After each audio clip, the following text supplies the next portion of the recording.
Meus prezados e queridos irmãos da TV Caminho Livre, graça e paz do Senhor Jesus. Vamos fazer uma reflexão rápida sobre dois textos.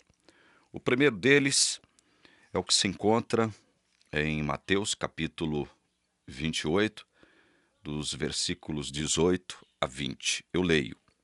Jesus, aproximando-se, falou-lhes dizendo: Toda a autoridade me foi dada no céu e na terra. Portanto, vão e façam discípulos de todas as nações. Prestem atenção nesse detalhe aqui.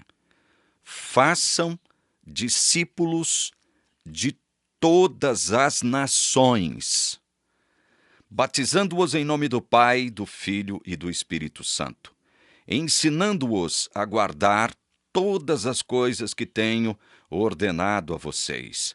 E eis que estou com vocês todos os dias, até o fim dos tempos. O detalhe que eu ressaltei é: façam discípulos de todas as nações. Você não vê Jesus dizendo, ordenando isso aqui, ó. Façam de todas as nações, não, façam todas as nações discípulas. Façam todas as nações discípulas.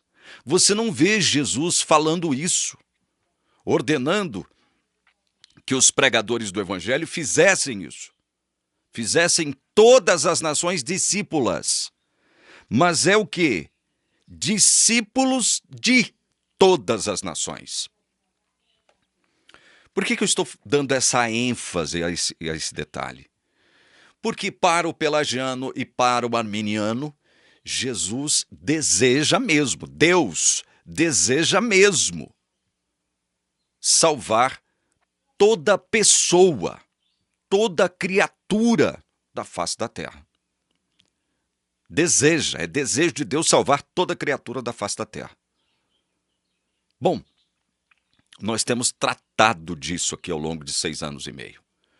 O fato de Deus não desejar, biblicamente falando, salvar toda criatura, não significa que ele seja injusto. Não significa que ele seja um Deus odiento. Não significa que ele não seja amor. Os arminianos nunca conseguiram entender isso. Para que Deus seja justo e amor, ele tem obrigatoriamente que desejar salvar toda a criatura, porque senão ele não é Deus. Ora bolas. Nunca entenderam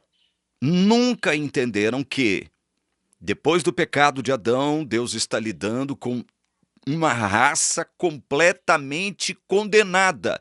Toda a raça humana está condenada. Ou seja, ele não tem obrigação de salvar. Eu estou falando ele não tem obrigação de salvar, é no geral. Deus não tem obrigação de salvar, quem quer que seja. Depois do pecado de Adão, Deus não tem essa obrigação.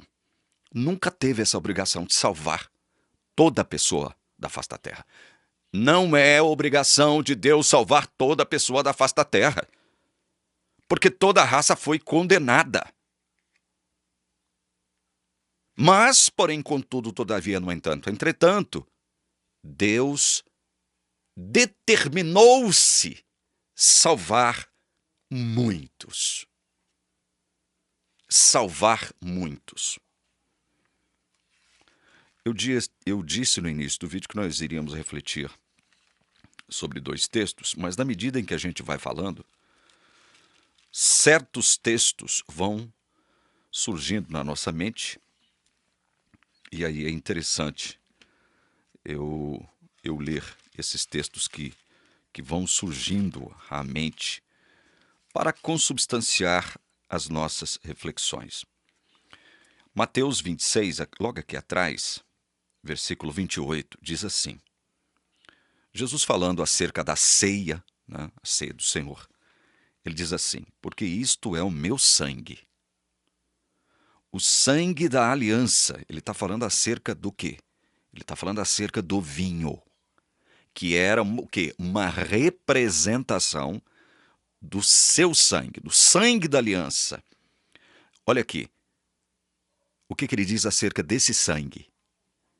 Sangue da aliança derramado em favor de quantos? Em favor de quantos? Em favor de muitos, para a remissão de pecados. O sangue da aliança não foi derramado em favor de toda criatura da face da terra. O sangue da aliança foi derramado em favor de muitos.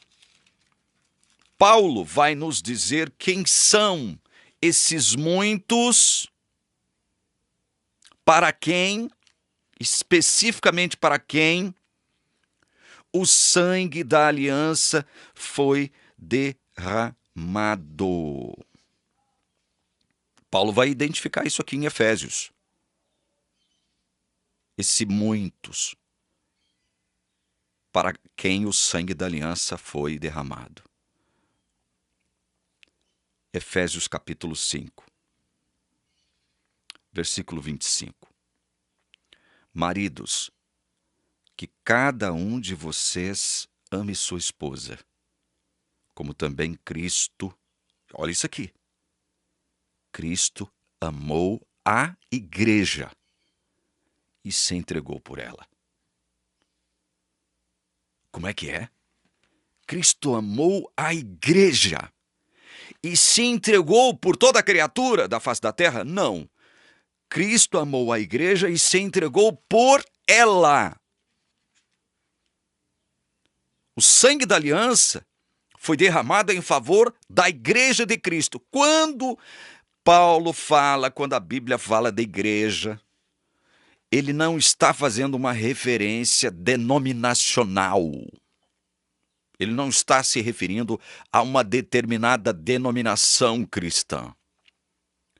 Ele está se referindo a uma koinonia, a um grupo de crentes, um grupo de cristãos, uma comunhão cristã, que ele conhece e reconhece como sua igreja. Então, esse negócio de falar que Deus, para ser amor, para ser justo e para ser Deus, tem que desejar salvar todos, isso é uma lorota antibíblica.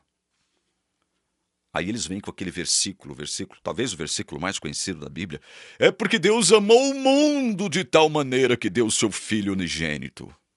Deus amou o mundo. Então completa o versículo. Deus amou o mundo de tal maneira, né? O que o versículo diz? Para que todo aquele que nele crê não pereça, mas tenha vida eterna.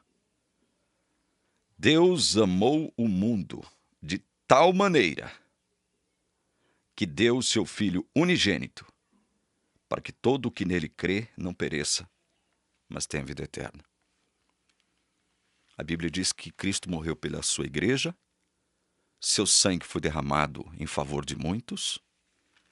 Aqui em Mateus 1, 21, diz, ela dará à luz um filho, referência a Maria, e você porá nele o nome de Jesus, porque ele salvará o seu povo dos pecados deles. O sangue da aliança foi derramado em favor de muitos. Cristo amou a igreja e se entregou por ela. Jesus veio salvar o seu povo dos pecados deles. Aí vem o arminiano e diz, não, ele quer salvar o mundo inteiro, porque João 3,16 diz, Deus amou o mundo de tal maneira que deu o seu Filho unigênito, para que todo o que nele crê não pereça, mas tenha vida eterna. Deus ama o mundo, ama, mas só vai salvar aqueles que creem. E quem é que vai crer em Jesus? A sua igreja, o seu povo, os muitos em favor de quem o seu sangue foi derramado. Esses crerão em Jesus Cristo. Por isso é que Jesus, em Mateus, ele diz, olha, vão por todo o mundo, façam discípulos de todas as nações. Ele não diz, façam todas as nações discípulas. Não, ele não diz isso. Façam discípulos de todas as nações. Por quê? Porque ele vai salvar gente de todas as nações. É por isso, simples assim. Por último, eu leio Apocalipse 5:9, que diz: e cantava um cântico novo, dizendo: digno és de pegar o livro e de quebrar os selos, porque foste morto, e com teu sangue, que ele diz que foi derramado em favor de muitos e não de todos, porque foste morto e com teu sangue compraste para Deus os que procedem de toda tribo, língua, povo e nação. O Apocalipse já está determinando quem será salvo. Olha, os que procedem de toda tribo, toda língua, todo povo e toda nação. Não está dizendo que Deus vai salvar toda tribo, toda língua, todo povo e toda nação, mas os que procedem de toda tribo, toda língua, todo povo e toda nação. Vocês estão vendo o que a Bíblia fala é diferente do que o arminianismo fala, propõe para o mundo como sendo evangelho? É diferente. É muito diferente. E nós temos que prestar atenção à Bíblia. A Bíblia. Veja, eu não estou aqui defendendo o calvinismo de um modo geral. Eu estou pregando, estou trabalhando a palavra de Deus. Eu não quero que você se torne calvinista. Eu quero que você creia na palavra, só isso. Eu quero que você passe a crer somente na palavra e deixe de lado tudo aquilo que não pertencer à palavra de Deus. Tudo aquilo que foi invenção humana, seja calvinista, seja arminiano, seja pelagiano. Porque toda orientação teológica tem seus pontos frágeis, suas fraquezas teológicas. Toda orientação tem. Não tem nenhuma orientação teológica perfeita. Por isso que eu estou dizendo para vocês aqui que eu não quero que vocês se tornem calvinistas. Eu não estou falando aqui em nome do calvinismo. Eu sou calvinista, convicto, dos 5 pontos. Agora, eu não quero que você se torne calvinista, eu quero que você se torne um cristão de fato, crente na palavra de Deus, crente no verdadeiro evangelho. Só isso. Que Deus abençoe você, em nome do Senhor Jesus. Amém.